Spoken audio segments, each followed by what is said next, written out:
so many things that were wrong with me, but my parents wouldn't acknowledge it.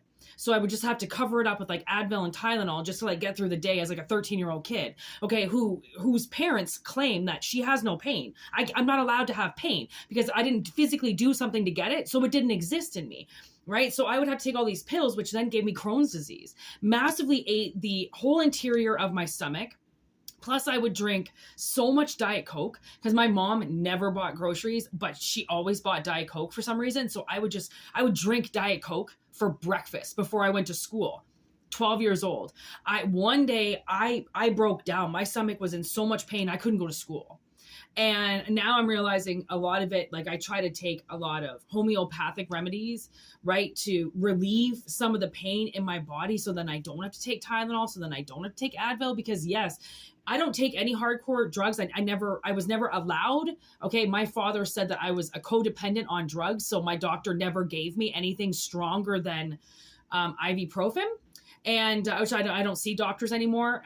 My dad also went to my doctor and said that I was suicidal because of the drugs that he put me on. I couldn't use my third eye. So I said I didn't want to go on them anymore. I told my doctor I was suicidal, trying to get me locked up.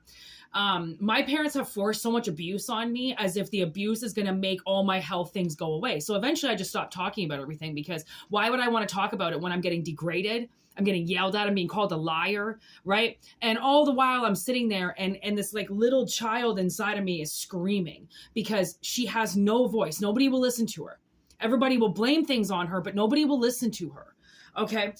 So, and you think about Reagan, right? She gets taken over by a demon. Okay. And they keep blaming it on her. It's her back spasms. Okay. It's her puberty. It's her changes. It's her body. And then they said, what did they blame it on? Oh my God. I couldn't believe it. They blamed it on something. And I was like, are you kidding me? Oh, I was watching this other movie and they broke their arm.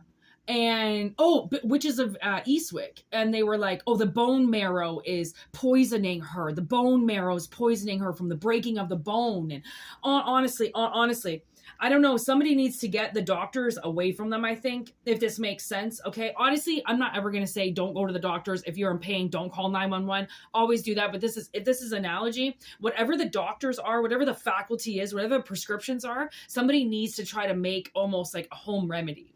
Because whatever they're prescribing is toxic to you. It's toxic. And spirit knows that. That would be like, trying to get a tarot card reading from a machine. No,